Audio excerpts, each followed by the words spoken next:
ለመማር ወደ ትምህርት ተቋም መሄድ ግድ አይደለም። ናሽናል አቪዬሽን ኮሌጅ ራሳችሁን ከኮሮና ቫይረስ ወረርሽኝ እየጠበቃችሁ በቤታችሁ ወይም በተመቻችሁ ቦታ በኢንተርኔት አማካኝነት በኦንላይን ትምህርታችሁን መከታተል ይቻላል። ካናዳ ከሚገኘው ኢንተርናሽናል ኤር ትራንስፖርት አሶሲዬሽን አያታና ከእንግሊዙ ኢንስቲትዩት ኦፍ ኮመርሻል ማኔጅመንት ICM ጋር በመተባበር የሚሰጡ ትምህርቶችን ተከታትላችሁ በ6 ወር ጊዜ በዓለም አቀፍ ደረጃ ተቀባይነት ያለውን የስልጠና ማስረጃ ባለቤት መሆን ይቻላል። ከኢትዮጵያ ሲቪል አቪዬሽን ባለስልጣን ሙሉ ዕውቅና ባገኘንባቸው የፍላይት ኦፕሬሽን እና የሆስተስ ስልጠናም በምዝገባ ላይ ነን። ጥያቄና መልስ፣ የክፍል ስራዎች ብሎም ፈተና መፈተን ክፍል ውስጥ እንዳላችሁ አይነት ልምድ ባላቸው መምህራን እየተማራችሁ በኦንላይን ባላችሁበት ቦታ አድራሻ ከ22 ማዞሪያ ወደ ሾላ ገበያ በሚወስደው መንገድ 150 ሜትር ገባ ብሎ ናሽናል አቪዬሽን ኮሌጅ የናሽናል ኤርዌይስ እህት ኩባንያ ህልሞን እውን ያደርጋል።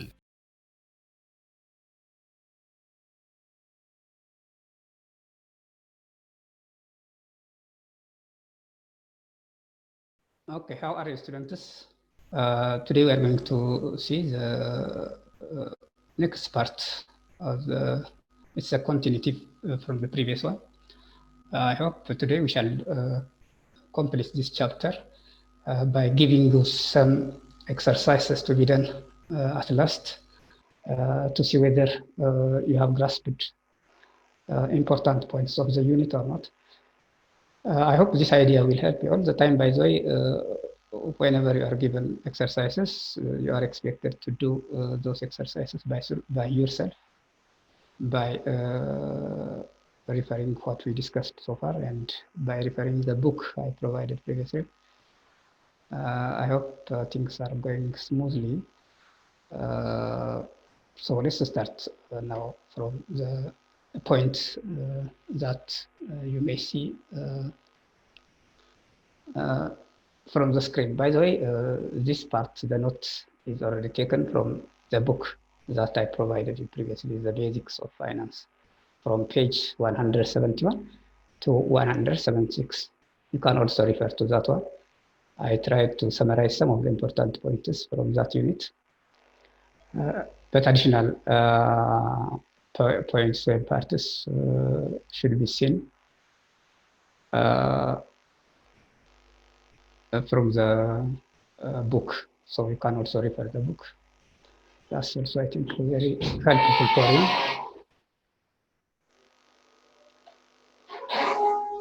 So the cost of capital is simply the return that must be provided for the use of an investor's funds. If the funds are borrowed, the cost is related to the interest that must be paid on the loan. And if the funds are equity, then we are going to see other important points that the cost is the return that investors expect, both from the stock's price appreciation and dividends. The cost of capital is a marginal concept. That is, the cost of capital is the cost associated with raising one more debt or capital. A company's cost of capital is the cost of its long-term source of funds, debt, preferred stock, and common stock. I hope you remember that last time we discussed on these points. Preferred stock and common stock may be floated to the public based on the current liquidity of the company. So when there is shortage of capital, then that company may be obliged to float preferred stock or common stock to the public. So they may, I think, participate by paying some payments or money.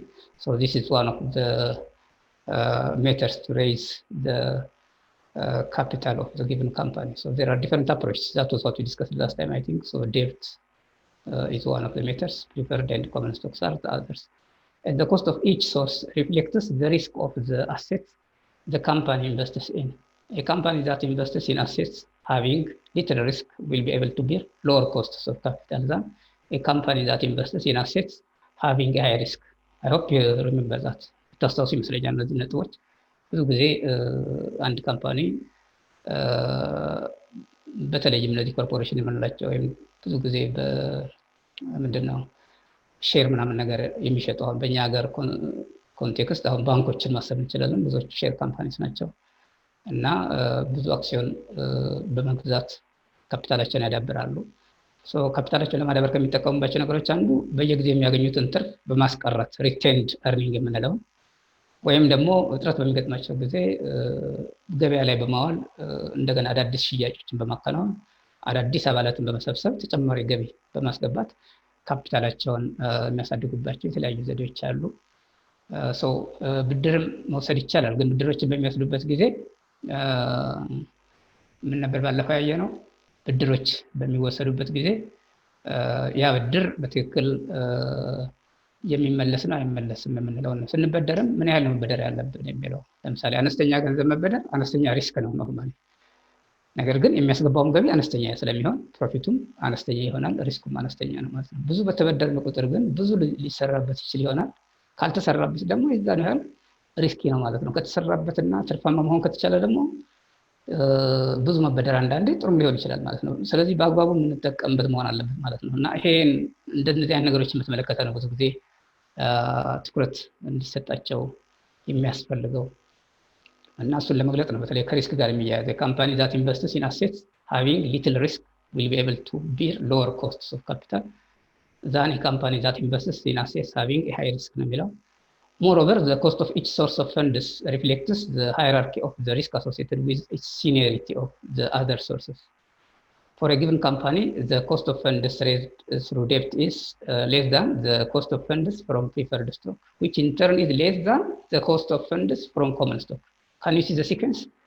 You can see which one is more riskier, which one is more profitable, which one is more easier, and so on. So this should be determined by the manager. The financial manager. It's very important in determining in using to raise the capital which methods to be used.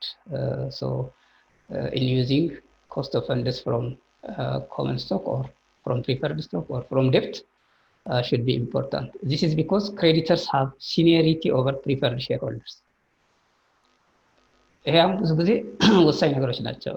በምንመልስበት ጊዜ ዕዳን በምንከፍልበት ጊዜ ለምንድነው መደበኛ የአክሲዮን አባላት ለሆኑት ሼራቸውን ከመክፈል በፊት ቅድሚያ ብድር መዘጋት አለበት። የተበደረው ከሆነ ለምሳሌ ከሌላ ባንክ ሊሆን ይችላል፣ ከብሔራዊ ባንክ ሊሆን ይችላል፣ ወይም ሰምዌር የተበደረው ነገር ካለ እነዚህን የግድ መመለስ ይኖርበታል እና ቅድሚያ የሚሰጣቸው ነገሮች አሉ። ስለዚህ እነሱን ግምት ማስገባት ያስፈልጋል። ክሬዲተርስ ሃቭ ሲኒዮሪቲ ኦቨር ፕሪፈርድ ሼርሆልደርስ። ከፕሪፈርድ ይቀድማሉ። ፕሪፈርዶች ደግሞ እንደገና who have seniority over common shareholders። ፕሪፈርድ ሼርሆልደርስ ደግሞ ከኮመን ሼርሆልደርስ ሲኒዮሪቲ ያላቸው። ፕሪፈርድ ሼርሆልደርስ ሳይወስዱ ኮመን ሼርሆልደርስ ሼራቸውን የመውሰድ መብት ያላቸውም በህጉ ላይ የተቀመጠ ነው ማለት ነው። ፕሪፈርድ ሼርሆልደርስ የሚወስዱት ክሬዲተርስ ከወሰዱ በኋላ ነው።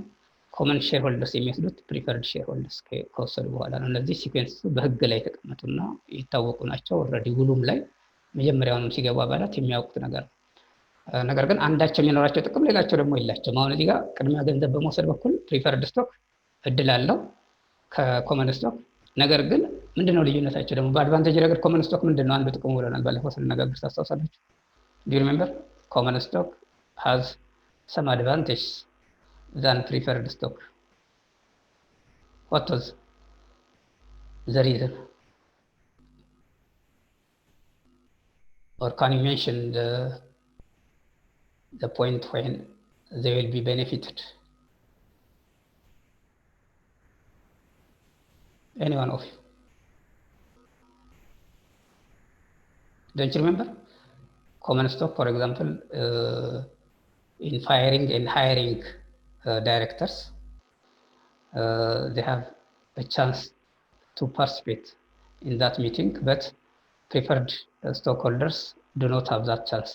Preferred stockholders የሌላቸው እድል እነዛኛዎቹ አዳዲስ ምርጫ ቢከናወን ባላቸው ሼር ልክ ነው ብዙ ጊዜ ሪፕሬዘንት የሚደረጉት። ብዙዎች ላይ በሚኖረው አግሪመንት መሰረት በሼራቸው ልክ ድምጽ የመስጠት እድል ይኖራቸዋል።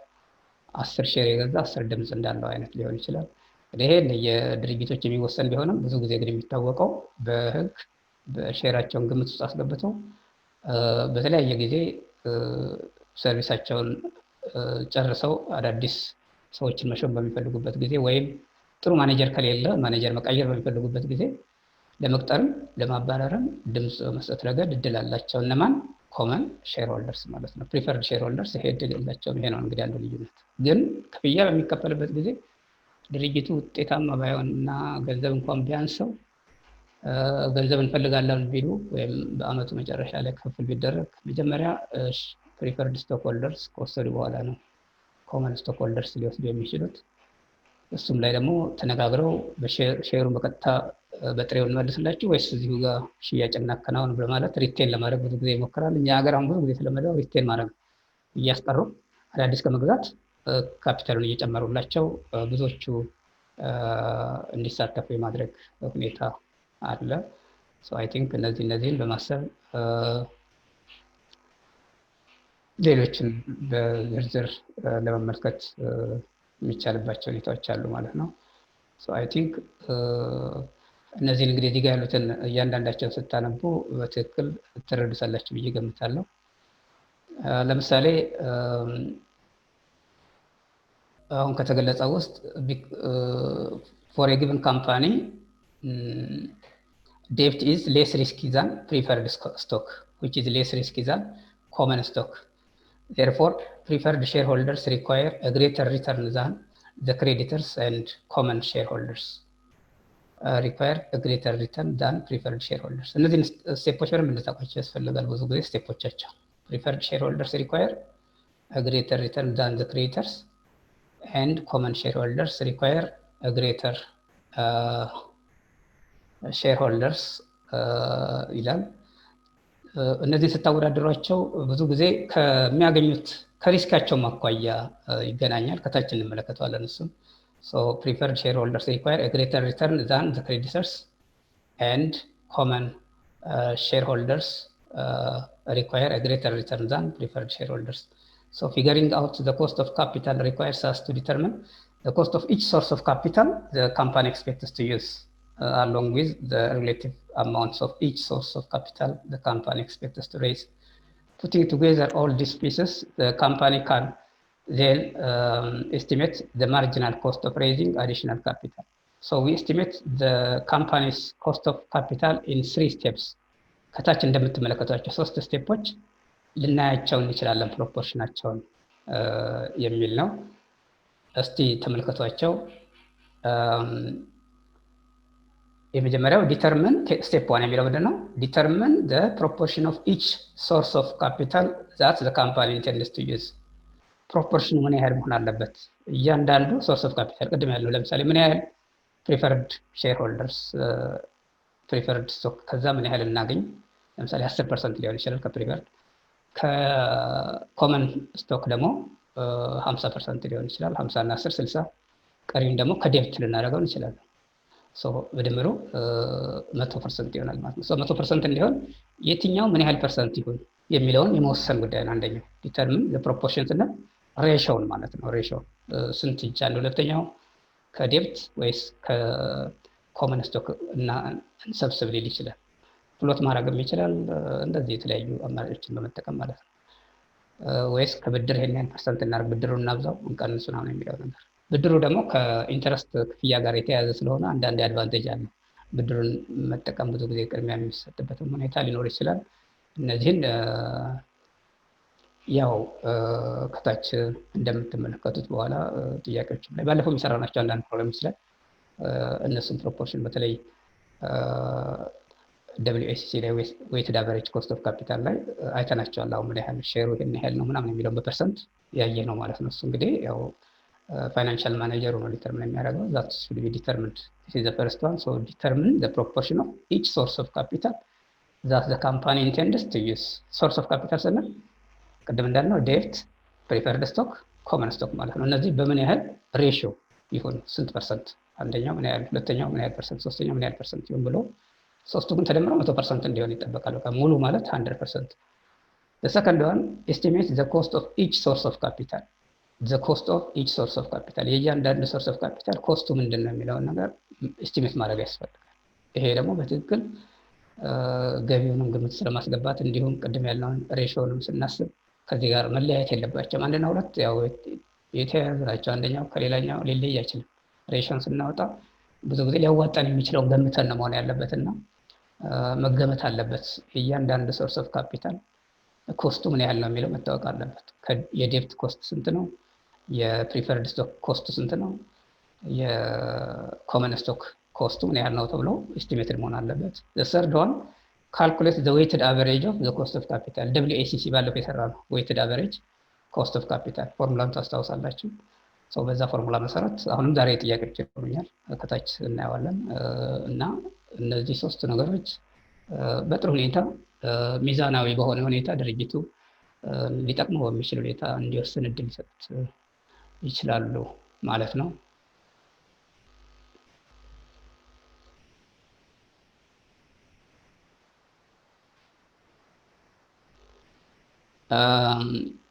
In calculating the cost of each financing source, we estimate the cost of raising additional capital from each source. In other words, their marginal costs. The cost of debt is the after-tax cost of debt. ብዙ ጊዜ ስለ debt ስናወራ after taxን እንዴት እንደምንሰራ ባለፈው አይተናል። ቀደም ሲል የተሰጠንን ኮስት ኢንቱ 1 ማይነስ ቲ አድርገን ታክስን በመጠቀም የምንሰራው ነው። which we can estimate by using current yields on the company's debt multiplied by 1 minus the company's marginal tax rate. If RD is the marginal cost of debt before adjusting for taxes and T is the marginal tax rate, then the after tax cost of debt is after tax cost of debt. እንደዚህ መረዳት ጻፉት እናንተ ምናልባት ሰብስክሪፕት ታደርጉት ትችላላችሁ። ከታች ያለው ቲኬዲ የምትለው ታክስ ኮስት ኦፍ ዴፕት የሚለው አፍተር ታክስ ኮስት ኦፍ ዴፕት ለማለት ነው። ኤቲኬዲ የሚለው አፍተር ታክስ ኮስት ኦፍ ዴፕት ኢዝ ኢኳል ቱ ኮስት ኦፍ ዴፕት ታይምስ 1 ማይነስ ቲ። ባለፈው ሰርተናል፣ ይሄንን የተወሰነ ጥያቄዎች ሰርተናል። አሁንም ከታች እንመለከታለን። በኤግዛምፕል አቅርበን መውሰድ እንችላለን። ዋይ አጀስት ፎር ታክስ፣ ስለምንድን ነው ታክስ ላይ አጀስትመንት ያስፈልገው የሚል ነው። because interest on debt is deductible for tax purposes. ለታክስ ፐርፐስ ኢንተረስት ከዴብት ላይ ብዙ ጊዜ ተቀናሽ ስለሚደረግ ነው። ስለዚህ አንዳንዴ እንደ አድቫንቴጅ ተደርጎ ሊወሰድ ይችላል ብዙ ጊዜ ማለት ነው። እነዚህን ግምት ውስጥ አስገብተን የምንሰራበት ሁኔታ ይኖራል ማለት ነው። እና በዚህ ምክንያት the cost of the debt is not the current yield but rather the yield adjusted for the tax deductibility of interest. እችኛው ማለት ነው አሁን የሰራራስ ፎርሙላ ነው። እሷ ናት የምንጠቀምበት። So we can estimate the cost of preferred stock by using current yields on the company's preferred stock if applicable. However, the cost of ናትናኤል አንዳንዶቻቸው ያው ሌት እየገባቸው እንደሆነ እዚህ ጋር እያየሁኝ ነው። በገባችሁበት ሰዓት ሁሉ መከታተል ትችላላችሁ። ከላይ ኦልሬዲ ስላስቀመጥኩኝ የምታነቡት ከመጽሐፉ ላይ የተወሰደ ሾርት ኖት ነው። እያነበባችሁ እንደምትከተሉ ተስፋ አደርጋለሁ። ወደ ኤክሰርሳይሶች ከመሄዳችን በፊት ሁሌም አቴንቲቭሊ ስቴፖችን በደንብ ማየት ያስፈልጋል። ጥያቄዎቹን እያንዳንዱ እዚህ ጋር የቀረቡትን ማለት ነው። So we can estimate the cost of preferred stock by using current yields of the company's preferred stock if applicable. However, the cost of equity is by far much more difficult to estimate. There are several models available for estimating the cost of equity, including the dividend valuation model and the capital asset pricing model. What's critical to understand is that these different models can generate significantly different estimates for the cost of common stock. And as a result, the estimated cost of capital will be highly sensitive to the model selected. በምንጠቀምባቸው የተለያዩ ሞዴሎች አማካኝነት በተለይ ከኢኩዊቲ የምናገኘው ወይም ሪቴንድ ኤርኒንግ ምናምን የምንላቸው ነገሮች ኤስቲሜት ማድረግ ብዙ ጊዜ አስቸጋሪነት ሊኖረው ይችላል። እነዚህን ወደፊት በምትወስዷቸው አንዳንድ ተጨማሪ ርዕሶች ውስጥ ልናያቸው እንችላለን። ከሌሎቹ ብዙ ጊዜ የማስቸገር ባህሪ ያለው ግን ቀላል ነገሩ ምንድነው? ብዙ ጊዜ ሳይሰጥ ድርጅቱ ለአባላቱ ሼሩን ከመስጠቱ ይልቅ ሪቴን ማድረግ ማስቀረቱ ብዙ ጊዜ በጣም ጠቃሚና ውጤታማ መሆኑ ይታወቃል። ያው ዞሮ ዞሮ ያ ደግሞ በጣም በዘገየ ቁጥርም በቆየ ቁጥርም ሼር ሆልደርስ ደግሞ በሚፈልጉበት ጊዜ ገንዘቡን በጥሬ የማያገኙ ከሆነና ሁሉ ጊዜ የሚያስቀርባቸው ከሆነም ደግሞ ይሄ ተአማኒነቱን ወይም በድርጅቱ ላይ ወይም በካምፓኒያቸው ያላቸው እምነት ሊሸረሸር ስለሚችል እሱም ላይ ጥንቃቄ ማድረግ ይጠይቃል። በብዙ አቅጣጫ መታየት አለበት ማለት ነው። እና ቅድም እንዳለው ሼሩን ስናስብ ወይም ፐርሰንቱን ስናስብ በተለይ ኮስት ኦፍ ካፒታልን ኬቲውን የሚለውን ነገር ስናስብ ሁሉም ቀላል አይደሉም ማለት ነው እና ልዩ ኤስቲሜሽን ሜተድን መጠቀም ያስፈልጋል ማለት ነው። ሶ ኢን ዘ ኬዝ ኦፍ ፕሪፈርድ ስቶክ ቃል ኪዳን አቤ አሁን አድሚትድ ነሽ። ዘ ላስት ስቴፕ እዚህ ጋር የምንመለከታቸው እንመልከት። ዘ ላስት ስቴፕ ኢዝ ቱ ዌይት ከመጀመሪያ ግን ከላይ ያለው ገብቷችሁ ከሆነ ኢን ዘ ኬዝ ኦፍ ቦዝ ፕሪፈርድ ስቶክ ኤንድ ኮመን ስቶክ there is no adjustment for taxes because the distribution to shareholders are paid out of after tax dollars። ስለዚህ ለዴብት ነው እንጂ ለኮመን ስቶክ እና ለፕሪፈርድ ስቶክ የቀደማችን ፎርሙላ መጠቀም አይጠበቅብንም። ሶ አፍተር ታክስ ኮስት ኦፍ ዴብት ነው የምንጠቀመው። ለኮስት ኦፍ ዴብት ብቻ ነው ኮስት ኦፍ ዴብት ታይምስ 1 ማይነስ፣ ምክንያቱም ከኢንተረስት ክፍያ ጋር ሌሎች ኢንተረስት የሚከፈልባቸው ሲሆኑ ስለሞ ኢንተረስት በፊት የሚደረጉ ነገሮች አብረው ተያያዥነት ያላቸው ስለሆነ ማለት ነውና በዛ ምክንያት እቺን ፎርሙላ የምንጠቀመው ለኮስት ኦፍ ዴብት ብቻ ይሆናል። ሌሎቹ ግን ቀደም ሲል በተሰጠው ፎርሙላ መጠቀም ይቻላል። the last step ከጨረስን በኋላ the last step is to weight the cost of each source of funding by the proportion of that source in the target capital structure. This weighted average represents the marginal cost of raising an additional $1 of new capital ይላል። አንድ ኒው ካፒታልን ሬይዝ ለማድረግ የወጣውን አቨሬጅ ኮስት ነው የሚገልጽልን። ከታች ኤግዚቢት 83 የሚለው ላይ ታይታለች። እዚህ ጋር አለች ቴብሏን እንመለከታታለን። አይ ቲንክ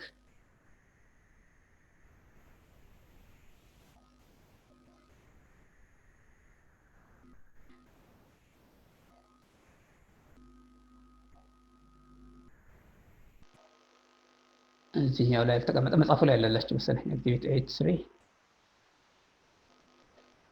ታይታላችሁ። ቆይ ወደ ፕሮብሌሞቹ ስንመለስ እናየዋለን። እና እሱን ነው እዚህ ጋር ለመግለጽ የሞከረው። ዋናው ነገር ዌይትድ አቨሬጅ ሪፕሬዘንትስ ዘ ማርጂናል ኮስት ኦፍ ሬይዚንግ አን አዲሽናል $1 ኦፍ ኒው ካፒታል as a company adjusts its capital structure, its cost of capital also changes up to a point. Using more debt relative to equity will lower the cost of capital because the after tax cost of debt is less than the cost of equity. ከኮስት ኦፍ ኢኩዊቲ ይልቅ አፍተር ታክስ ኮስት ኦፍ ዴብት ያነሰ ነው። ምክንያቱም ቅድም እንዳልነው ኢንተረስት ተቀናሽ ስለሚደረግለት ከዴብት የተሻለ ሆኖ ሊወሰድ የሚችልባቸው አጋጣሚዎች ስለሚኖሩ ማለት ነው። በትምህርት ከፍ ብሎ መብረር ይቻላል። ናሽናል አቪዬሽን ኮሌጅ የናሽናል ኤርዌይስ እህት ኩባንያ ከከፍተኛ ትምህርት አግባብነትና ጥራት ኤጀንሲ ሙሉ ዕውቅናን ባገኘንባቸው በማስተርስ ዲግሪ ኤምቢኤ በስትራቴጂክ ማኔጅመንት፣ ኤምቢኤ በባንኪንግ እና ፋይናንስ፣ ኤምቢኤ በቢዝነስ ሊደርሺፕ፣ ኤምቢኤ በሪስክና ኢንሹራንስ፣ ኤምኤስሲ በኢንተርናሽናል ትሬድ እና ኢኮኖሚክስ ዘርፎች በእውቀት ለመቅረጽ የበቁ ፕሮፌሰሮቻችን አረንጓዴ መብራታቸውን አብርተዋል። በነገራችን ላይ በኬንያ ሀገር ከሚገኙ ስመጥር ዩኒቨርሲቲዎች በሚመጡ ፕሮፌሰሮች የትኩረት መስክ ትምህርቶቹ መሰጠታቸው ልዩ ያደርገናል። በምርጥ የትምህርት ስርዓት የተገነባው ናሽናል አቪዬሽን ኮሌጅ በመጀመሪያ ዲግሪ በአቪዬሽን ማኔጅመንት፣ በሆቴል ማኔጅመንት፣ በአካውንቲንግ እና ፋይናንስ፣ በማርኬቲንግ ማኔጅመንት አስተማማኝ ትምህርት ይገቢውና ራስዎንና ሀገሮን ይለውጡ። አድራሻ 22 አደባባይ ወደ ሾላ በሚወስደው መንገድ ላይ ናሽናል አቪዬሽን ኮሌጅ የናሽናል ኤርዌይስ እህት ኩባንያ ህልሞን እውን ያደርጋል። እዚህ ጋር አንድ ኤግዛምፕል አለ እንደምታዩት ከታች therefore the trade-off theory of capital structure dictates that as the company uses more debt relative to equity, the value of the company is enhanced from the benefit of the interest tax shield ይላል።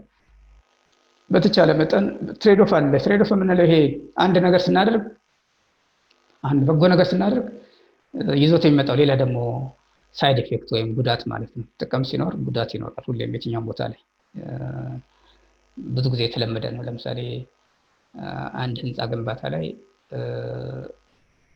ወጪ ብዙ አውጥተን አስፈላጊ ማሽነሪስ በብዛት ባደረግን ጊዜ የሚያልቅበትን ፕሮጀክት የሚያልቅበትን ጊዜ እናሳጥረዋለን። ወጪ በቀነስን ቁጥር ደግሞ የሚያልቅበት ጊዜ እየረዘመ ይሄዳል ማለት ነው።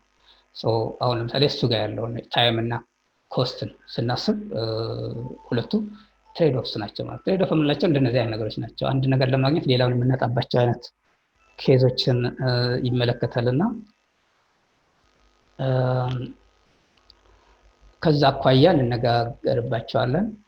እስቲ እዚህ ጋር ለማለት የፈለገው ምንድነው ዞሮ ዞሮ ቤኔፊቱ ከታክስ ጋር ኢንተረስት ታክስ አይከፈልበትም ብዙ ጊዜ ዴብት ለዚህ ነው ጥቅም አለው ተብሎ የሚገመተውና ከዛ አኳያ ይሄን ግምት በማስገባት ዴብትን ከፍ አድርጎ መጠቀም የተለመደ ነው ብዙ ጊዜ ለማለት ነው። ለምሳሌ ከፕሪፈርድ ስቶክ ይልቅ እዚህ እንደምታዩት ዴብት 40% ይዟል። ካፒታል ስትራክቸሩ ተሰጥቶናል። ኮንሲደር የካምፓኒ ዊዝ ፎሎዊንግ ኢንፎርሜሽን ለዴብት ያወጣው 40% ነው። ታርጌት ካፒታል ስትራክቸሩ ነው። ፕሪፈርድ ስቶክ 10% ነው። ኮመን ስቶክ 50% ነው።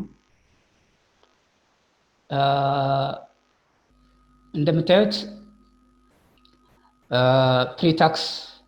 ፕሪታክስ ኮስትስ ኦፍ ካፒታል 5%፣ ፕሪፈርድ ስቶክ ፕሪታክስ ኮስት ኦፍ ካፒታል 6% and common stock 12% ነው ተሰጥቷቸው። እንደምታዩት ድምሩ እዚህ ጋር ያለው የታርጌት ካፒታል ስትራክቸር ፕሮፖርሽኑ ስንት ነው? በድምሩ ይታያል። የነዚህ ድምር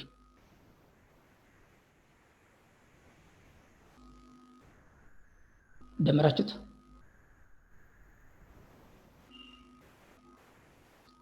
ስንት ነው? እስቲ ንገሩኝ ድምሩ።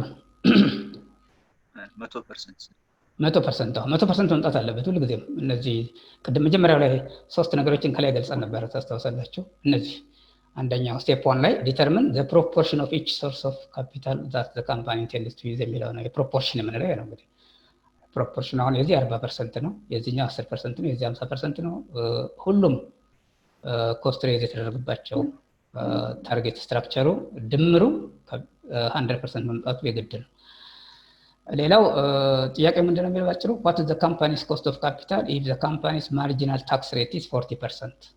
ባለፈው የሰራነው አይነት ጥያቄ ነው ታስታውሱ እንደሆነ። የመጀመሪያው ስራችን ምንድነው ዴብት ላይ እችኛውን አፍተር ታክስ ኮስት ኦፍ ዴብትን መስራት ነው። ከላይ ታስታውሳላችሁ እቺን ፎርሙላ አፍተር ታክስ ኮስት ኦፍ ዴብት is equal to cost of debt times 1 minus t የሚለው ነው። where t is the marginal tax rate እንደሆነ አይተናል። ሶስቱን ገምተን እናገኘዋለን ማለት ነው። አፍተር ታክስ ኮስት ኦፍ ዴብት ስንት ይሆናል? 5% የፕሪ ታክስ ኮስት ኦፍ ካፒታል ታይምስ 1 ማይነስ ቲ ነው። ቲ 40% እዚህ ጋር ሰጥቶናል። 0.4 ይሆናል ወደ ዴሲማል ስንቀይረው። እሱን ስንሰራው ስንት መጣ? አፍተር ታክስ ኮስት ኦፍ ዴብት 5% ኢንቱ 1 ማይነስ 0.4 3% ላይ ይላል። ትክክል ነው። አጠገባችሁ ካልኩሌተር ካለ እዛው ቼክ ልታደርጉት ትችላላችሁ፣ ወይም ኮምፒውተራችሁ ላይ ሊሆን ይችላል። ካልኩሌተሩን አውጥታችሁ ቼክ ብታደርጉት ልክ ይመጣል መሰለኝ። 1 ማይነስ 0.4 0.6 ነው። 0.6 ታይምስ 5 6 ታይምስ 5 30 ስለሆነ ይጣፋል 10 ልክ ነው ይጣፋል 3 ይመጣል። ኤግዛክትሊ 3% ነው። ስለዚህ አፍተር ታክስ ኮስት ኦፍ ዴብትን እንደዚህ እናስቀምጣለን። therefore the weighted average of the cost of capital is 7.8% ይላል። የሁሉም ተሰርቶ ማለት ነው። ከታች እናየዋለን እንዴት እንደመጣ እዚህ ጋር ይታያል ከስር። ቀጥሎ ያለው ስቴፕ ላይ ኮስት ኦፍ ካፒታል ላይ አሁን ምንድነው የምናደርገው? ከላይ የዴብት ተሰርቷል 40% ይሄ ሼሩ ማለት ነው። ምንም ፕሮፖርሽኑ 40% ነው ሲባዛ አሁን ባገኘነው አፍተር ታክስ በ3% እናባዛዋለን። ለሱ ብቻ ነው የሚሰራው። ሌሎቹ ግን ቀጥታ መባዛት ይችላሉ። እቺኛዋ ግን 5%ን ሳይሆን የምንወስደው ለዴብት ከሆነ አፍተር ታክስን ቀድመን መስራት ይኖርብናል። ለዴብት ብቻ በቃ እቺን ፎርሙላ እንጠቀም። ሌሎቹ ግን ቀጥታ ነው የሚባዙት። እዚህ ጋር 3% ያገኘነው ለዴብቱ እንጠቀማለን። ለመጀመሪያው 40% ሲባዛ በ5% ሳይሆን በ3%። 40% ታይምስ 3% የዴብት ነው ፕላስ ፕሪፈርድ ስቶክ 10% ታይምስ 6% ፕላስ ኮመን ስቶክ 50% ታይምስ 12%። እንደምታዩት በድምሩ 7.8% ይመጣል። ቼክ ማድረግ ትችላላችሁ ትደምሩት። ድምር በግሪድ ፋውን ፐርሰንቱን ብንተው እንኳን 40 times 3 120 plus 10 times 6 60 120 plus 60 180 180 plus 50 times 12 600 ይሆናል። 600 plus 180 780 ይሆናል። ስታካፍሉት 7.8% ይሆናል። ትክክል ነው። 7.8% ነው ማለት ነው ኮስት ኦፍ ካፒታል። ምን ማለት ነው? This means that for every $1 the company plans to obtain from financing, the cost is 7.8% ማለት ነው። ድርጅቱ ኢንቨስት ካደረገው አጠቃላይ ኢንቨስትመንቱ እያንዳንዱ ዶላር ማለት ነው ለማግኘት $1 ለማግኘት ማለት ነው ከኢንቨስትመንቱ ወጪው 7.8% ነው ማለት ነው። ከመቶ 7.8% ነው ከጠቅላላው ማለት ነውና ይሄ እኔ ነገርናል ማለት ነው። በተቻለ መጠን ያው ኮስቱን እየቀነስን በሄድን ቁጥር አድቫንቴጅ አለው ማለት ነው። But the theory also states that there is some point at which the likelihood of financial distress increases such that there is an ever increasing likelihood of bankruptcy. So financial distress በመጣ ቁጥር ጫና በመጣ ቁጥር ለባንክራፕሲ ሊጋለጥ እንደሚችል ባንክራፕሲ ምንለው ብዙ ጊዜ ውድቀት ነው። ብዙ ጊዜ ኤጀንሲ ፕሮብሌም ላይ የሚያጋጥመው እሱ ነው። ኤጀንቱ ወይም ማኔጀሩ ለምሳሌ የተቀጠረው ማኔጀር እንደራሱ ድርጅት አድርጎ የማያስበው ከሆነ የሌለን ነገር እንዳለ እያደረገ ጊዜያዊ ትርፍን ብቻ እያሳየ ዘላቂ የሆነ ኪሳራ ላይ ድርጅቱን ሊጥለው እንደሚችል ባለፈው አይተናል። ለምሳሌ ማሽነሪ በጣም እየተጎዳ እያየ ሳያስጠግን ግን ጊዜያዊ ትርፍ እንዲያገኝ በጣም ብዙ እያለፋው ይቆይና መጨረሻ ላይ ግን በሚቀጥሉት ዓመታት ላይ በዚህ ዓመት ከፍተኛ ውጤት እንዲያመጣ እሱን ለመጠገን ወይም አዲስ ለመግዛት በሚወጡ ወጪዎች ይህ አንዱ ምሳሌ ነው። ለምሳሌ ከፍተኛ የሆነ ወጪ በማውጣት ለኪሳራ ሊዳረግ ይችላል እና እስከ ውድቀት ሊሄድ ይችላል። አንዳንዴ የሌለ ገጽታ የሚያሳዩ ከሆነ ማኔጀሮቹ ለባንክራፕሲ ሊጋለጥ ይችላል እና ይሄ ዲስትረስ የምንለው ጫና ማለት ነው ውድቀት ነው የሚያመለክተው እና በጨመረ ቁጥር እስከ ኪሳራ ምናምን ሁሉ ሊዳረግ የሚችልባቸው ሁኔታዎች ስለሚኖሩ ነው። therefore the value of the company declines as more and more debt is used. በጣም ብዙ ብድር በየጊዜው በተጠቀመ ቁጥር ሪሌቲቭ ቱ ኢኩዊቲ ማለት ከገቢው ጋር ከውስጥ ገንዘቡ የተጣራ ቀሪው ጋር በጣም ፌር ያልሆነ ብድር ዝም ብሎ ቢበደር ለጊዜው ስራውን እየሰራ ያለ ሊመስል ይችላል።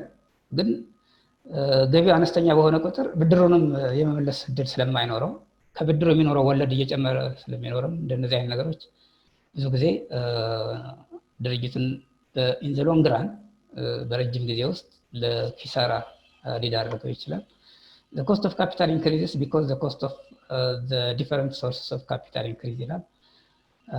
የካፒታል ኢንክሪዝ ሊያደርግ ይችላል። cost of the different sources of capital በጨመረ ቁጥር አጠቃላይ የኮስት ኦፍ ካፒታሉ ሊጨምር ይችላል ነው የሚለው። So though the trade-off theory simplifies the world too much, it gives the management an idea of the trade-offs involved. So introduce the value of financial flexibility and the governance value of debt. And management has the key inputs to consider in the capital structure decision. So በጣም ወሳኝ ሚና ይኖረዋል ማለት ነው እነዚህ ነገሮች በመስራት ረገድ ነው የሚለው። እስቲ ይችን አሁን በተነጋገርነው መሰረት በጣም ቀላል የሆነች ምሳሌ ስለሆነች ምን ያህል አንደርስታንድ እንዳደረጋችሁት ለማየት እንመልከተው። ይሄንን what is the company's cost of capital ነው ትራይት የምትላለች እዚህ ጋር ብዙ ጊዜ መጽሐፉ ላይ እንደምታዩት እንደነዚህ አይነት ጥያቄዎች ሲኖሩ በግላችሁ እንድትሞክሩ ነው። ስለዚህ always I advise to do this exercise። እነዚህ ልክ ክላስ ውስጥ አብረን ብንሆን ቼክ የማደርጋቸው ነው እየዞርኩኝ። እንዲያውም እኔ ብዙ ጊዜ ደብተር ላይ እዛው እየፈረምኩ ግማሽ ማርክ ምናምን አስቀምጣለሁ። የክላስ አክቲቪቲ የምለው እንደውም እንደዛ ነበር። አጋጣሚ ሆነ አሁን ኦንላይን ስለሆነ ክላስ ላይ ቤታችሁ ለራሳችሁ ማርክ እየሰጣችሁ ልትሰሩ ትችላላችሁ በታማኝነት ማለት ነው። ማርኩ ምንም ይሁን ምን ማርኩ ተለወጠ አይደለም ያው ዞሮ ዞሮ በኋላ የምታገኙት ማርክ ነው። ይሄንን ጥያቄ ፋይናል ላይ ብናመጣው መስራት እንችላለን ወይ ብላችሁ ራሳችሁ እንድትጠይቁ ነው። ከሰራችሁት ለበኋላ አስተማማኝ ነገር እየያዛችሁ ነው ማለት ነውና ኮንፊደንስም ዴቨሎፕ ታደርጋላችሁ። እቺን ቼክ አድርጉ። በጣም ቀላል ያለች ናት። እዚህ ላይ አሁን ከቀደሙ ምንድነው የሚቀነሰው? ምንድነው የቀነስነው? ከላይኛው ቀደም እንደም ትርፍ ነገር ነበር። 3 ነገሮች ነበሩ። ሶርስ ኦፍ ካፒታል ላይ አሁን ቀንሰናል። ምን ተቀነሰ?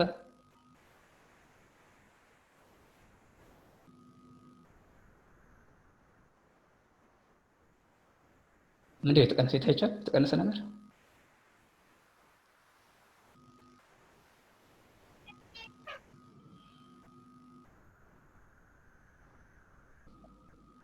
ከላይኛው ሶርስ ኦፍ ካፒታል የተቀነሰው ምንድነው?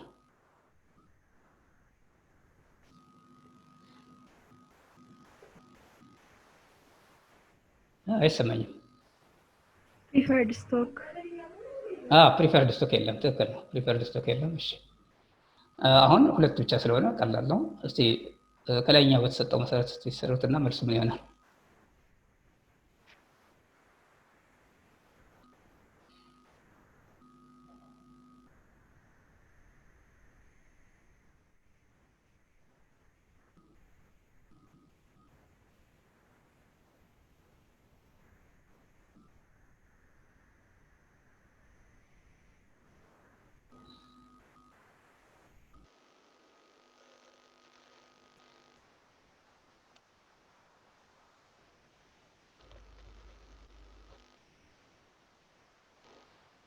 እስቲ አንድ ደቂቃ እየሰጧችሁ ነው። ሰርታችሁ ትነግሩኛላችሁ መልሱን።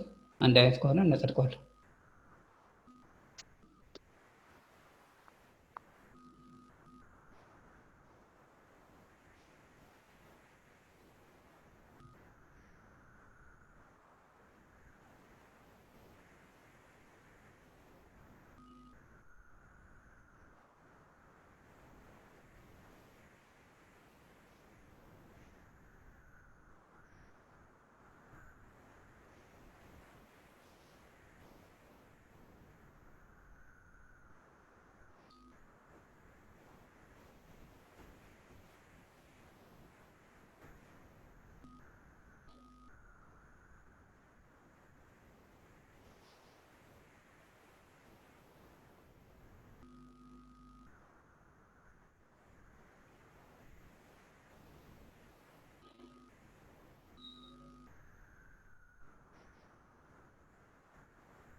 መልስ ያገኛለህ? እየሰራችሁ ነው? እርግጠኛ ነኝ መልሱን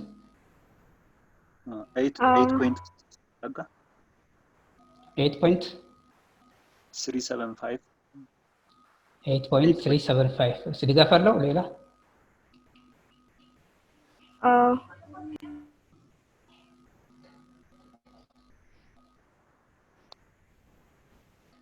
ኤይት ፖይንት ስሪ ሰቨን ፋይቭ እንደዛ ነው። ትክክል ነው። ተመሳሳይ ነው። 8.3 በጣም ጥሩ 8.375 ምናምን ከዛ ቼክ ልታደርጉ ትችላላችሁ። ኦልሬዲ ከታች ያለላችሁ ልክ ፔጁ ማለቂያ ላይ መቶ እና መዛ መጽሐፉ ላይ መኖሩን ለማሳየት ነበር የፈለኩት። እዚህ ትንሽ ሰዓቱን ከምገል በቀላሉ እንዴት ሰራችሁ የሚለው ብቻ ላይ ይበቃኛል። ዋናው ነገር ምንድነው የምናደርገው? የመጀመሪያ ዴብትን መቀየራል። አፍተር ታክስ ዴብት እንሰራለን። እንዴት አደረጋችሁ እስቲ ንገሩኝ። ስቴፕ መልሱን አልጻፍኩትም እዚህ ጋር እዛው ላይ ስላለ መጽሐፉ ላይ ልታዩት ትችላላችሁ። ንገሩኝ ስቴፕ ልክ ከሆነ በቂ ነው። 6.5 ነው። 6.5% ሲባዛ አንድ ሲቀነስ 0.25 ነው 40 አሃ ቀጥታ ይባዛም እኮ መጀመሪያ ወደ አፍተር ታክስ እዚች ጋር አለች 40% ከላይ የሰራነው እዚህ ልሻል ቅድም ዴብት ላይ ኦኬ በሱ ካልቀየራችሁት መልሱ ይቀየራል ማለት ነው። እሷ ትቀየር መጀመሪያ እስቲ ቀይሯት 1-6.5 ትመጣለች። ቆይ እስቲ እንተራዎች 6.5% ታይምስ ነው 6.5 መጀመሪያ በእንትኑ ቀነስናት 1 ማይነስ አድርገን ቀነስ 1 ማይነስ ስንት ንገረኝ። ስንት ነው ስቴፕ?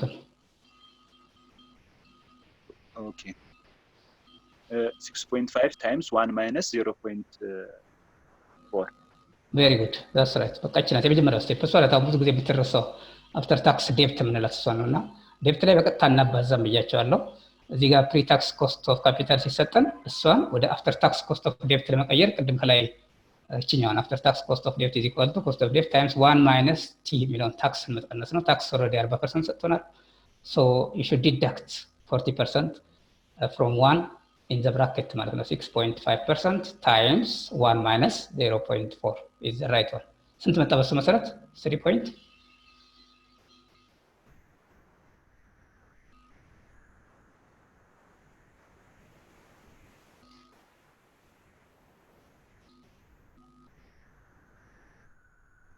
ስንት መጣ በዛ መሰረት?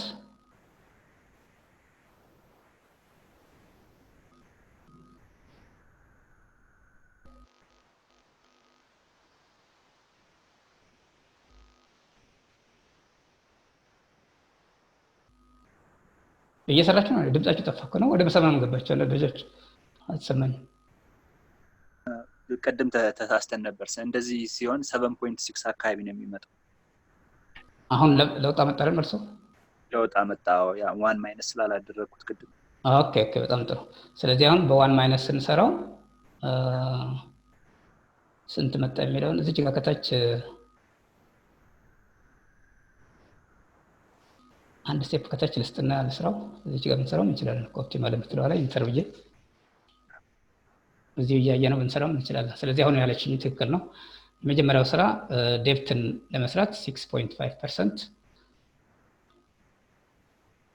6.5% ኢንቱ 1 ማይነስ 0.4 ታደርጋላችሁ 40% ማለት ነው።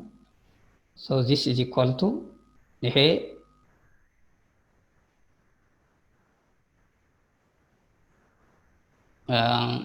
0.6 ታይምስ 6.5 3 ፖይንት ስንት መጣ?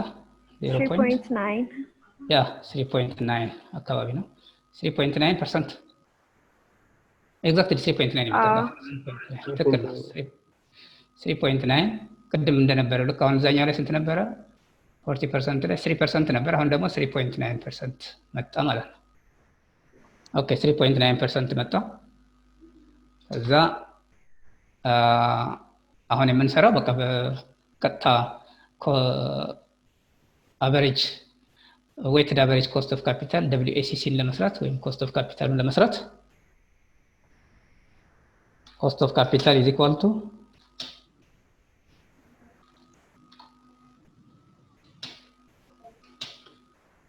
አሁን እንዳላችሁት ከላይ ያገኘናትን ውጤት 3.9% 25% ታይምስ 3.9% ልክ ነው። 25% ታይምስ 3.9%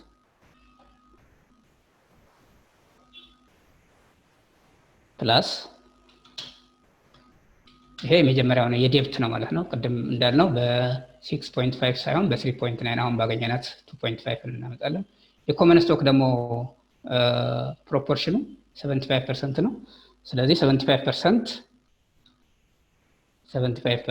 ታይምስ ስንት ይሆናል? 10%. that's right 10%. አሁን ትክክል። ሶ የነዚህን ውጤት ነው የጠየቅኳችሁ ቅድም መልስ። አሁን ስንት መጣ? ይሄ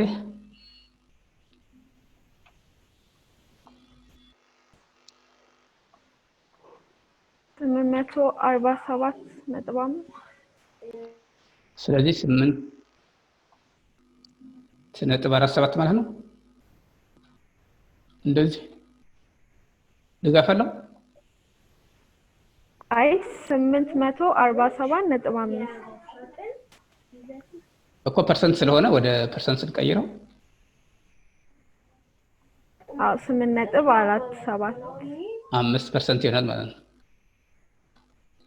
ታይምስ 100%። ሌሎቻችሁስ ልክ ነው? ትክክል ነው ውጤቱ?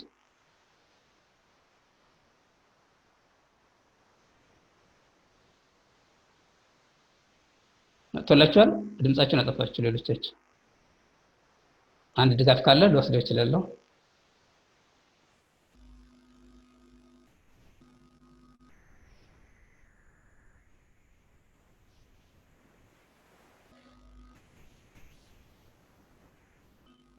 መልሱን እዛ ላይ ታገኙታላችሁ መጽሐፉ ላይ ከታች ትራይት ኮስት ኦፍ ካፒታል የሚለው ጋር ቼክ ማድረግ ትችላላችሁ።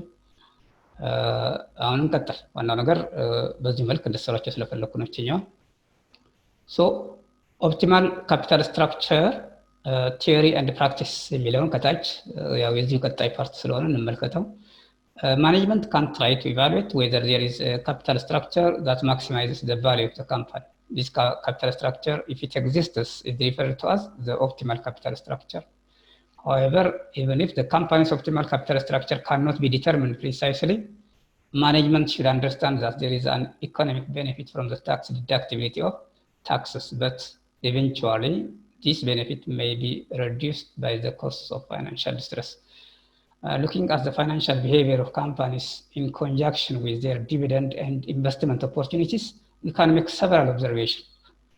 The first one, companies prefer using internally generated capital, retained earnings to externally raised funds, issuing equity or debt. ብዙ ጊዜ ካምፓኒዎች የሚመርጡት ከራሳቸው ያገኙትን ገንዘብ መጠቀም ነው ከመበደር ወይንም ኢሹ ከማድረግ ኢኩዊቲን ያንን ይመርጣሉ። ይሄ ብዙ ጊዜ ሪቴንድ earning የሚባለው ማለት ነው። አሁን ለምሳሌ ዘንድሮ አዋሽ ባንክ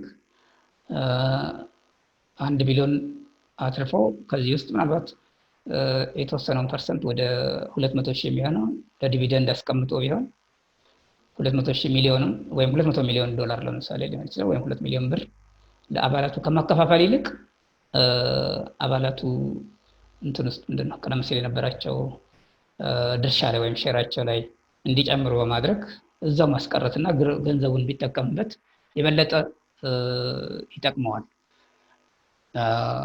ያው ብዙዎቹም ይስማማሉ። በተለይ ለመጀመሪያዎቹ የተወሰኑ ጊዜያት ቀደም ሲል የነበራቸው ሼር ቢያድግላቸው ይሻላቸዋል። ለምሳሌ አንድ ሰው 10 ባለ 1000 ሼር ገዝቶ 10000 ብር ቢኖረው አሁን በዚህ ዓመት የሚደረገው ክፍያ ምናልባት 2000 ብር ወይም 3000 ብር ቢሆን በ3000 ብሩ 3 ሼር ቢገዛበት ቀደም ሲል ከነበረው ከ10 ሌላ 3 ይጨምርና 13 ሼር ወይም 13000 ብር ይኖረዋል ማለት ነው። ስለዚህ ጥሬ ብሩ 3000 ብሩ መጣ እዛው ላይ ያድግልኝ ይሻላል ሊል ይችላል። ድርጅቱም ለሱ ከሚሰጠው እዛው ውስጥ አዲስም ከሚገዛ ከውጭ አዳዲስ አባላት ፍሎት በማድረግ ማለት ነው አዲስ ሽያጭ አድርጎ አዳዲስ አባላትን መግዛቱም ብዙዎች አይፈልጉትም። ምክንያቱም ያው ሼሩን ይቀንሰዋል ብዙ ጊዜ አባላት በበዙ ቁጥር ማለት ነውና ይሄም ተፈላጊ ስላልሆነ ብዙ ጊዜ ካምፓኒስ ፕሪፈር ዩዚንግ ኢንተርናሊ ጀነሬትድ ካፒታል that's what we call retained earnings to externally raised funds, issuing equity or debt. ኢኩዊቲ ኢሹ ከማድረግ ወይም ብድርን ከመውሰድ ይልቅ የራሳቸውን ጀነሬት ያደረጉትን ካፒታል መጠቀም ብዙዎች ይመርጣሉ ነው የመጀመሪያው። ካምፓኒስ ትራይ ቱ አቮይድ ሰደን ቼንጅስ ኢን ዲቪደንድስ። ብዙ ጊዜ ድንገተኛ ለውጦችን በዲቪደንድ ላይ ማድረግን ብዙ ጊዜ አይፈልጉትም። ይሄ ምክንያቱም ጥርጣሬን ሊያሳድር ይችላል። ለምሳሌ ባለፈው በጣም ከፍተኛ ትርፍ አገኝቶ ዘንድሮ ዝቅተኛ ትርፍ አገኘ ምናምን የሚለውን ነገር ስሜት አይሰጥም እና ይሄን ብዙ ጊዜ አይፈልጉትም። When internally generated funds are greater than needed for investment opportunities, companies pay off debt or invest in marketable securities.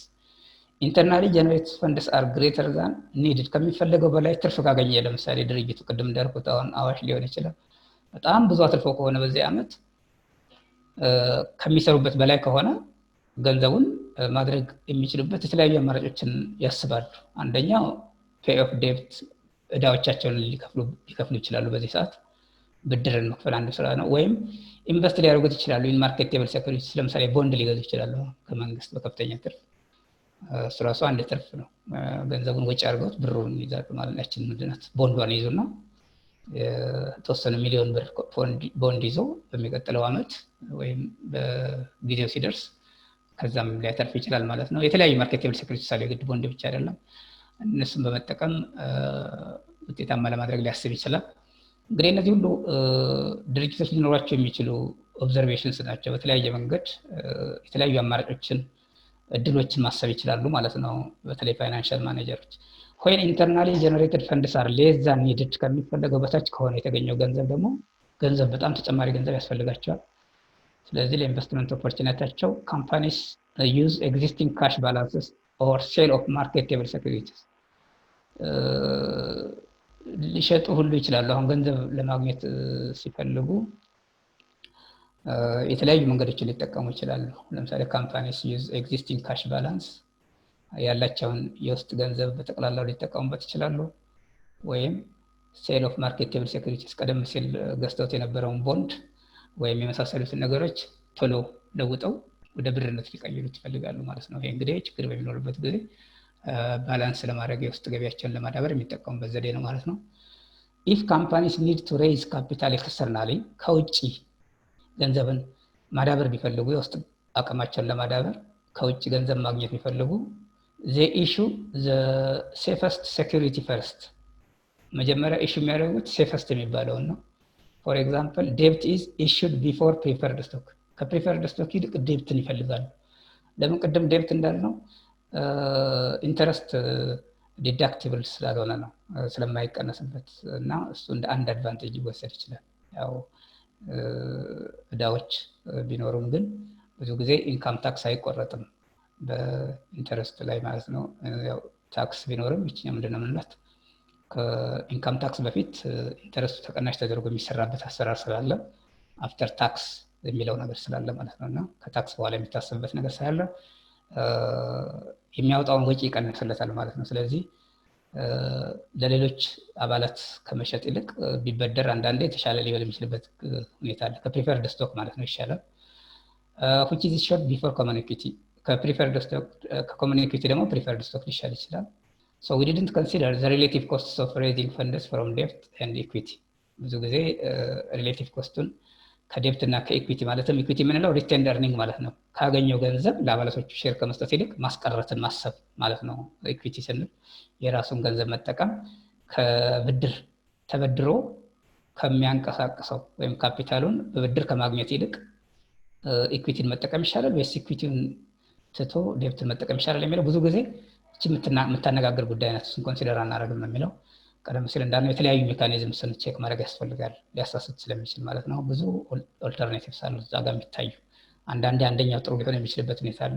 ሌላ ጊዜ ደግሞ ሁለቱን ማመጣጠን መጠቀም ጥሩ ሊሆን ይችላል። ሌላ ጊዜ ደግሞ ዴብቱን ትቶ ኢኩዊቲን ብቻ መጠቀም ጥሩ ሊሆን ይችላል። ሌላ ጊዜ ኢኩዊቲውን ትቶ ዴብትን መጠቀም ጥሩ ሊሆን ይችላል። ሶ እነዚህ ሁሉ የየራሳቸው ምክንያት ስለሚሆናቸው ማለት ነው።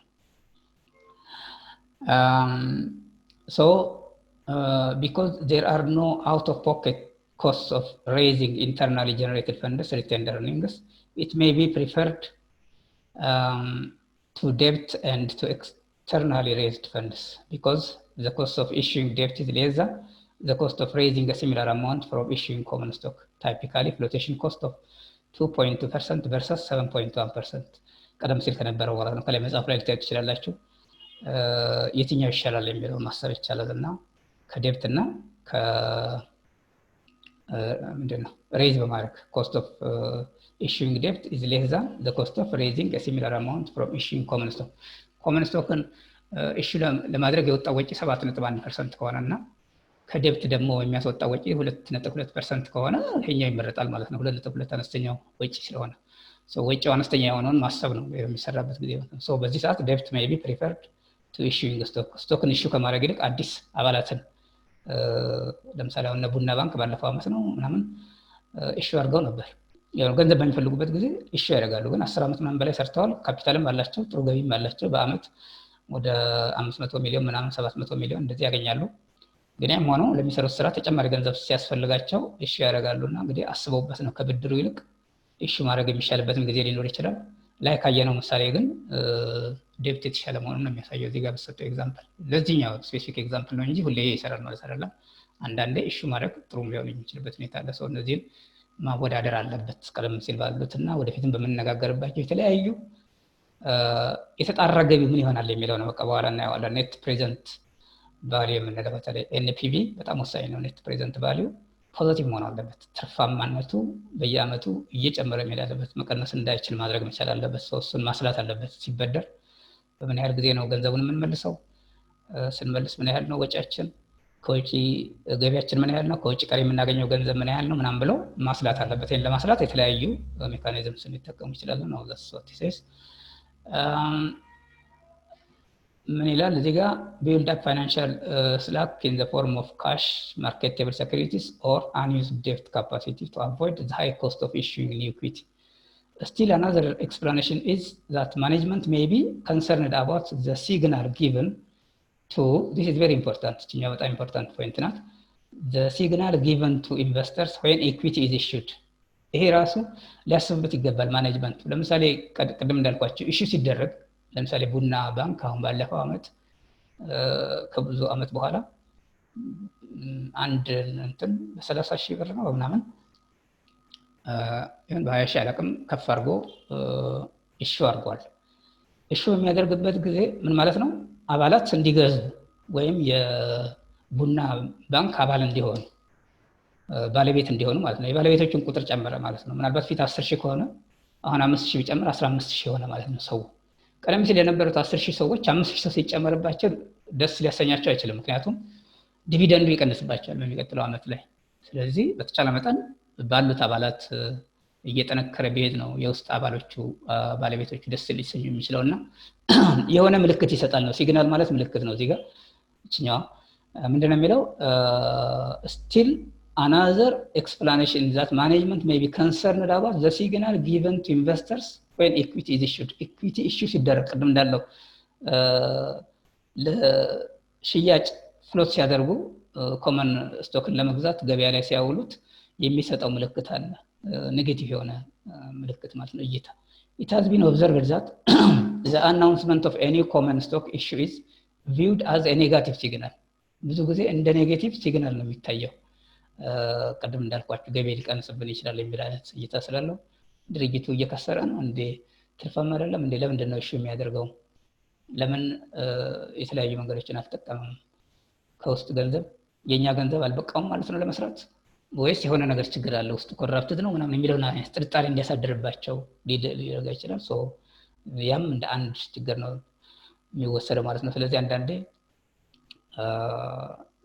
ስንወስን ውሳኔዎችን በሚወስንበት ጊዜ ማኔጅመንቱ እነዚህን አይነት ነገሮችን ሁሉ ሳይድ ኢፌክቶችን ማሰብ ይኖርበታል ማለት ነው። since the announcement is accompanied by a drop in the value of the equity of the company ይላል። ኢኩዊቲው ላይ ድሮፕ ኢን መኖሩን ወይም የሚከተል ነገር ስለሚኖር ማለት ነው የማቆልቆል የመሳሰለው ነገር። it's also observed that the announcement of the issuance of debt doesn't affect the market value of equity. ዴብት ግን ቢወሰድ ብዙ ጊዜ ማርኬት ቫልዩ ኦፍ ኢኩዊቲን አይቀንሰውም ገበያ ላይ ኦሬዲ ባሉት አባላት ስለሆነ የሚካፈለው የማርኬት ቫልዩን ቀደም ለምሳሌ ሰው ጨመርን ቁጥር ማርኬት ቫልዩን የሚቀንሰዋል። ሶ ለዚህ ነው ለማርኬት ቫልዩ ላይ ብድር ለምሳሌ የተሻለ ሊሆን ይችላል። አሁን ያለ ጥርጥር ብዙ ጊዜ ኢሹ ከማድረግ አዳዲስ ስቶክን መበደር ነው የሚሻለው። ቀደም እንዳልነው ጠቀሜታም አለው ከታክስ ረገድ ብለናል። ሁለተኛ ማርኬት ቫልዩንም አለመቀነሱ አንዱ ትልቁ አድቫንቴጅ ነው። ሶ በዛ ረገድ ሊወሰድ ይችላል። ሲበደርም ደግሞ ስለተቸገረ አይደለም የሚበደረው ሞር ለመስራት ነው ሊል ይችላል ብዙ ለማትረፍ።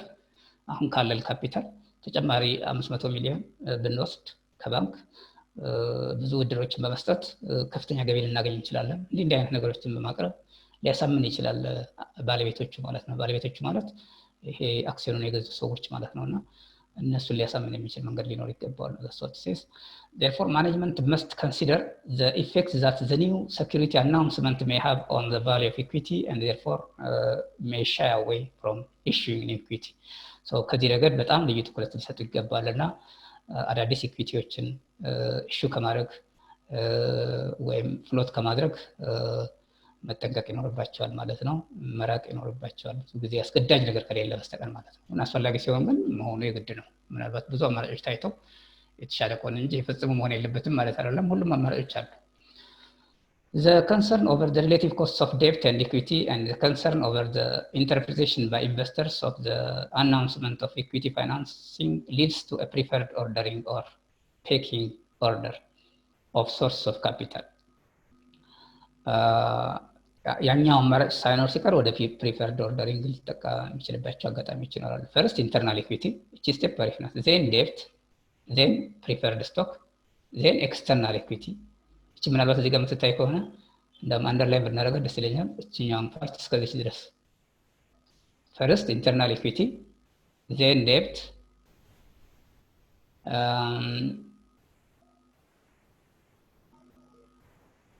ቀጥሎስ ምንድን ነው የሚለው?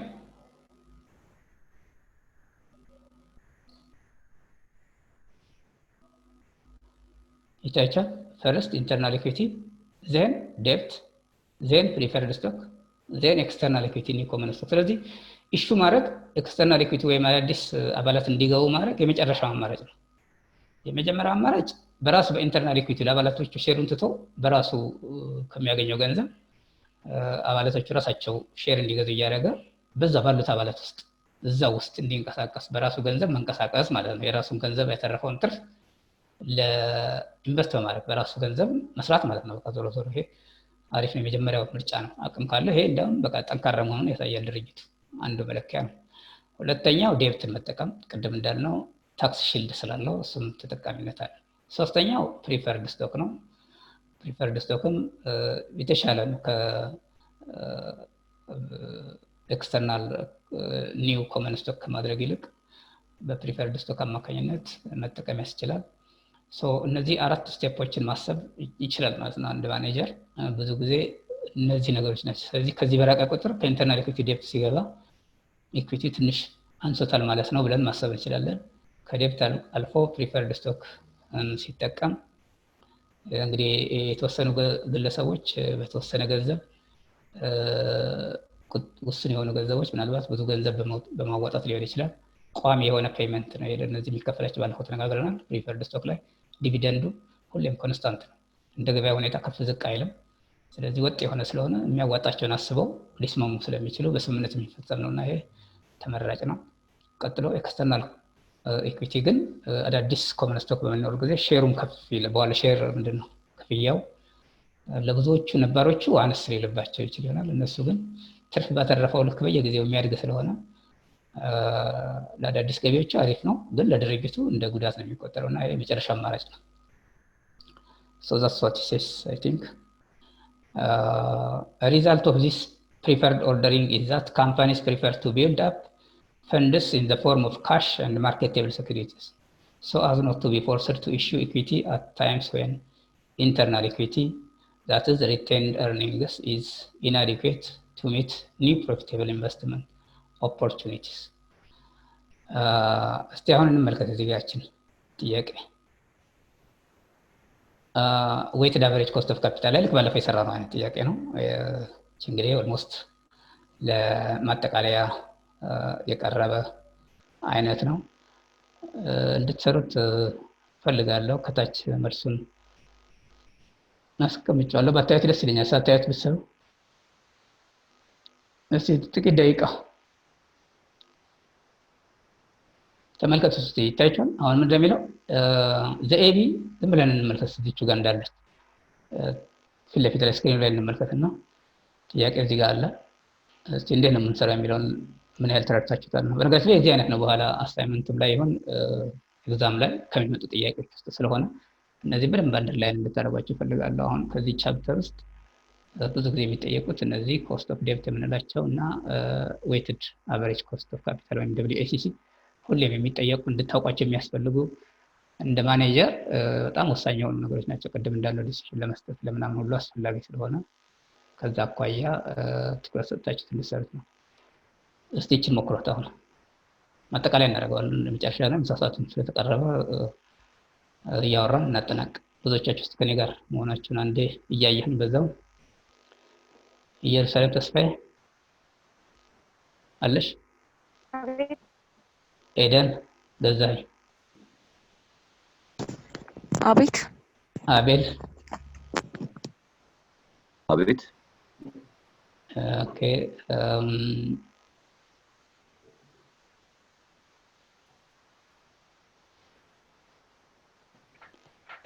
እስቲ ቃል ኪዳን አያሌው?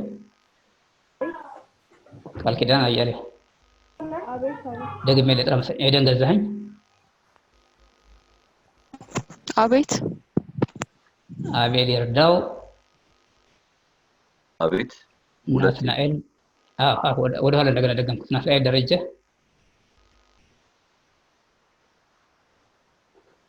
ናትናኤል የለም መስመር ላይ። ህሊና በለጠ?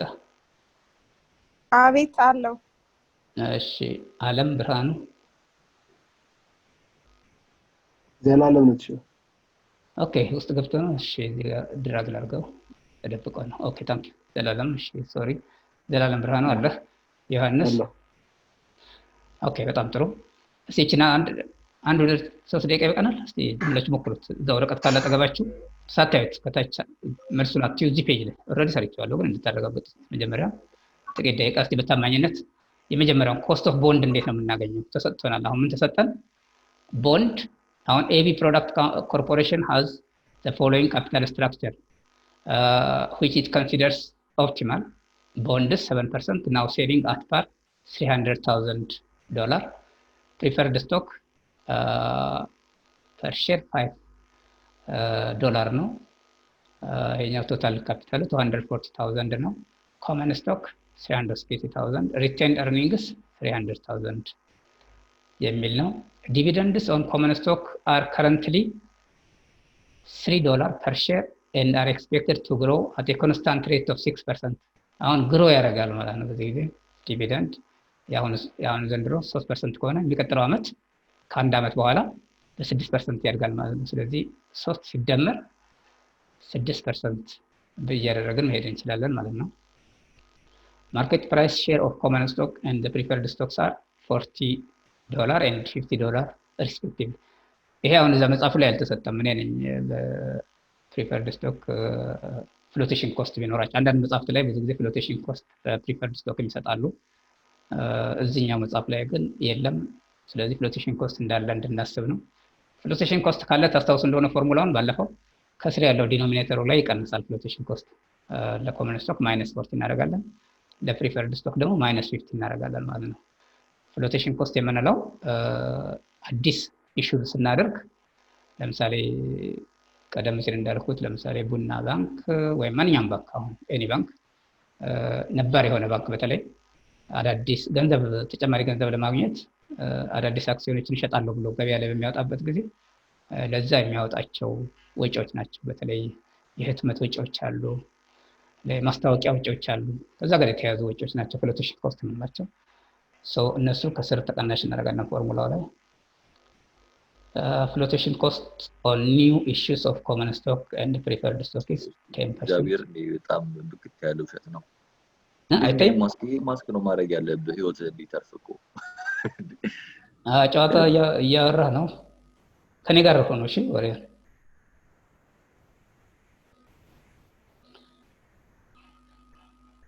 ጥቂት ደቂቃ ሞክሩና ልታዩት ትችላላችሁ። እናጠቃለዋለን። ስለዚህ የመጀመሪያው ስቴፕ ምንድነው? ኮስት ኦፍ ቦንድን ለማግኘት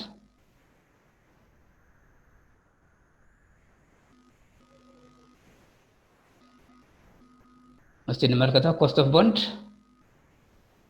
አይጠየቃችሁት 5 ነገሮች ናቸው። ኮስት ኦፍ ቦንድ፣ ኮስት ኦፍ ፕሪፈርድ ስቶክ፣ ኮስት ኦፍ ሪቴንድ ኤርኒንግ ኦር ኢንተርናል ኢኩዊቲ፣ the cost of new common stock, external equity and weighted average cost of capital መጨረሻ ላይ። weighted average-ን ከማግኘት በፊት እያንዳንዱን ኮስት ማግኘት አለብን። ኮስት ኦፍ ቦንድ፣ ኮስት ኦፍ ፕሪፈርድ ስቶክ፣ ኮስት ኦፍ ቦንድ የምንለው እንግዲህ ብዙ ጊዜ ዴብት ነው፣ ከዴብት ጋር ነው የሚያያዘው። ዴብት ላይ ሲሆን ታክስ ተቀናሽ ይደረጋል። ቅድም ያልነውን ይሄን መሞከር ትችላለች። አሁን ሰዓቱ እያለቀ ስለሆነ አብረን እንስራው። ለመጀመሪያው ለኮስት ኦፍ ቦንድ ኮስት ኦፍ ዴብት ስለሆነ አፍተር ታክስ ኮስት ኦፍ ዴብት ቅድም እንደሰራ ነው ኮስት ኦፍ ዴብት ኢንቱ 1 ማይነስ ቲ እናደርጋለን። ኮስት ኦፍ ዴብት 7% ተሰጥቶናል እና 40% ታክስ ጥያቄው ላይ ያለ እዚህ ጋር 7% ቦንድ ጋር በቅንፍ ተቀምጧል። ከታች ደግሞ ካምፓኒስ ታክስ ሬቱ 40% መሆን ሰጥቶናል። ስለዚህ እሷን መቀነስ ነው። ስለዚህ በ4.20 ይባዛል ማለት ነው። በኋላ ስንሰራ አፍተር ታክስ ኮስት ኦፍ ዴብት 4.2% ነው። ሁለተኛው ኮስት ኦፍ ፕሪፈርድ ስቶክ ኬፒ ያለው እሱ ነው። ታስታውሳላችሁ ባለፈው ዲቪደንድ ፕሪፈርድ ስቶክ ኦቨር ፕሪፈርድ ሼር የምንለው ማርኬት ሼር የምንለው ወይም ፒፒ የምንለው የፕሪፈርድ ነው ኢንቱ 1 ማይነስ ኤፍ ነው። ፍሎቴሽን ኮስት ተቀናሽ ይደረጋል ማለት ነው። ከስር ናቸው። ይሄ ፒ ኦቨር 1 ማይነስ ፒ የሚለው ዲፒ ከላይ ነው። ኦቨር ሆል ኦቨር አልኩት ወረቀት ላይ የምትሰሩት ከሆነ the whole over pp into 1 minus f ነው። ስለዚህ 5% ነው ዲቪደንዱ የኮስት ኦፍ ፕሪፈርድ ስቶክ እዚህ ጋር መጀመሪያው ላይ ተሰጥቷል። ፕሪፈርድ ስቶክ ጋር $5 የሚል $5 divided by 50 ፍሎቴሽን ኮስት እዚህ ጋር ተሰጥቶናል። 50 የምትለው እዚህ ጋር ፕሪፈርድ ስቶክ ላይ ማርኬት ፕራይሳቸው ነው $40 እና $50 የሚለው ማርኬት ፕራይስ ኢንቱ 1 ማይነስ ፍሎቴሽን ኮስት ነው የሚለው። ፍሎቴሽን ኮስት ኦን ኢሹስ ኦፍ ኮመን ስቶክ ኤንድ ፕሪፈርድ ስቶክ 10% ተብሎ ሰጥቶናል። እሱንም 0.1 እናስገባለን ማለት ነው እዚህ ጋር። ስለዚህ በ10% ስንቀንስ ከ1 ማይነስ 0.1 በአጠቃላይ የተሰርቶ 11.11% ይመጣል ኮስት ኦፍ ፕሪፈርድ ስቶክ ማለት ነው። ሁለተኛው ኮስት ኦፍ ፕሪፈርድ ኮስት ኦፍ ሪቴንድ ኤርኒንግ ነው። ኢንተርናል ኢኩዊቲ የምንለው ነው። ይሄ ግሮዝ አለው። መጀመሪያ ዲዋንን ማግኘት አለብን። የሚቀጥለው ዓመት ዲቪደንዱ ምን ያህል ይሆናል የሚለውን ስለዚህ በ6% የሚያድግ ከሆነ አሁን ካለው ላይ ዲ ኖት ኢንቱ 1 ፕላስ ጂ አድርገን ነው የምንሰራው። ይሄ ማለት 3 ኢንቱ 1 ፕላስ ግሮዝ 0.06 ነው። ከላይ ሰጥተናል 6% የምትል ግሮዝ እዚህ ጋር ግሮዝ ሬት 6% የሚል አለ። እሷን እዚች ጋር እናስገባታለን። 0.06 የሚለው እሱን ነው። 3 ኢንቱ 1 ፕላስ 0.06 3.18 ይሆናል ማለት ነው። አሁን ዘንድሮ $3 የሆነው የሚቀጥለው ዓመት ሼሩ $3.18 ይሆናል ማለት ነው። እኛው ፖይንት ምንድን ነው ኮለን የሚመስለው ኮለን ሳይሆን ፖይንት አድርጉት። እሱን $3.18 ይሆናል። ስለዚህ ኮስት ኦፍ ኮመን ስቶክ ምን ያህል ይሆናል የሚለውን ለመስራት ዲ1 ኦቨር ፒኖት ፕላስ ጂ ነው የሚሆነው። ግሮዝ ሬት 3.18 ዲቫይደድ ባይ 40 ይሄ ማርኬት ፕራይስ ነው። 40 የኮመን ስቶክ ፕራይስ ሰጥቷል። ማርኬት ፕራይስ ፐር ሼር ለኮመን ስቶክ 40% ለፕሪፈርድ ስቶክ 50% ነው ብለናል። ሲደመር ግሮዙ 6% ነው። በፎርሙላው መሰረት ስንሰራው 13.95% ይመጣል። ሲ ዲ ነው። ዲ the cost of new common stock ነው ወይም ኤክስተርናል ኢኩዊቲ ስለሆነ KE የምንለው ኤክስተርናል ኢኩዊቲ ወይም ኮስት አንድ ተማሪ አድሚት አድርጉኝ እያለ ነው። ኦኬ አሁን ኦልሞስት እያጠቃለልን ነው። በደረስንበት ሰዓት ሀብታሙ ገባ ነበረ ላይ ኮኔክሽን አስቸግሮት ወጥቶ ነው። ኦኬ እሺ እንቀጥል። እያጠቃለልኩ ነው። ምናልባት ዘግይታችሁ መሀል ላይ ወጣ ገባ ያላችሁ ከላይ እንደምትመለከቱት ሶሉሽኑን በኋላ ልትመለከቱት ትችላላችሁ። ግን ያው እናውራው ብዬ ነው። በኋላ ደግማችሁ ስሩት። አሁን እዚህ ጋር የምታዩት ብዙ ጊዜ የተሰራ ነገር ማየት መስራት ማለት አይደለም፣ ግን ለመስራት ቀና የሆነ መንገድ ይሆናል ብዬ ስለምገምት ነው እንጂ ከላይ በሰራነው መሰረት ወይም ባለፈው ክላስ ከሰራነው ስቴፕ በመጠቀም ያንን ስቴፕ በመጠቀም በተለይ በፓወርፖይንት የሰጣኋችሁ አለ ባለፈው ክላስ እሱን ተጠቅማችሁ ይሄ ጥያቄ መስራት ትችላለህ ወይ ብላችሁ ራሳችሁን ልትጠይቁ ነው የምፈልገው። እንዲሁ ለማስታወስ ያህል ነው። አሁን እያጠቃለልነው ስለሆነ ቻፕተሩ እና ከዚህ ቻፕተር ደግሞ ወሳኝ የሆነ ርዕስ ብዙ ጊዜ በአሳይመንት የሚሆን ፋይናል ኤግዛም ላይ የሚቀርቡ ጥያቄዎች ናቸውና ፎከስ በጣም የሚያስፈልጋቸው ናቸውና ልዩ ትኩረት እንድትሰጡ ስለምፈልግ ነው የምደጋገመው። አይ ሆፕ በደንብ እንደተረዳችሁ ተስፋ አደርጋለሁ። ኮስት ኦፍ ኒው ኮመን ስቶክ ላይ ቀደም እንዳልነው 13.95 አግኝተናል። የመጀመሪያው ኮመን ስቶክ ነው። ይሄኛው ደግሞ ኮስት ኦፍ ኤክስተርናል ኢኩዊቲ ነው። ይሄኛው ኮስት ኦፍ ሪቴንድ ኤርኒንግ ነው የመጀመሪያው። ኤክስተርናል ኢኩዊቲ ሲኖር ብዙ ጊዜ ተጨማሪ ነገር ምን አለ? ፍሎቴሽን ኮስት አለ። ከዛኛው የሚለየው እሱ ነው። ሁለቱም የውስጥን ገቢ ለማዳበር ነው፣ ግን እዚህ ጋር ፍሎቴሽን ሲኖር ነው። ፍሎት ስናደርግ ወይም ኢሹ ሲደረግ ነው። በዚህ ጊዜ ከታች ዲኖሚኔተሩ ላይ 1 ማይነስ ኤፍ ይጨመራል። ላይኛው ላይ ኢንተርናሉ ላይ ፒኖት ብቻ ነው። እዚህ ግን ማርኬት ፕራይሱ ላይ ኢንቱ 1 ማይነስ ኤፍ አድርገን እንሰራለን። ፕላስ ጂ 3.18 ኦቨር 40 ኢንቱ 1 ማይነስ 0.1 እና ፕላስ ግሮዝ ሬቱ 6% ነው። በድምሩ 14.83 ይመጣል ማለት ነው። ይሄን ተጠቅመን ዌይትድ አቨሬጅ ኮስት ኦፍ ካፒታሉን መስራት እንችላለን። ካፒታል ስትራክቸር ሰጥቶናል። ከዛ ፐርሰንቴጆቻቸውን ትሰራላችሁ። እዚህ ጋር ፐርሰንቴጁ 100% እንዲመጣ ይሄን እንዴት ነው የምናገኘው? እስቲ የሚነግረኛል እቺ ፐርሰንቴጅ ለማጠቃለል። ለምሳሌ ቦንድ $300,000 ነው ከላይ ተሰጥቶናል። 300,000 ነው። የቦንድ ፐርሰንቴጁ ምን ያህል ነው የሚለውን እንዴት ነው የምናገኘው?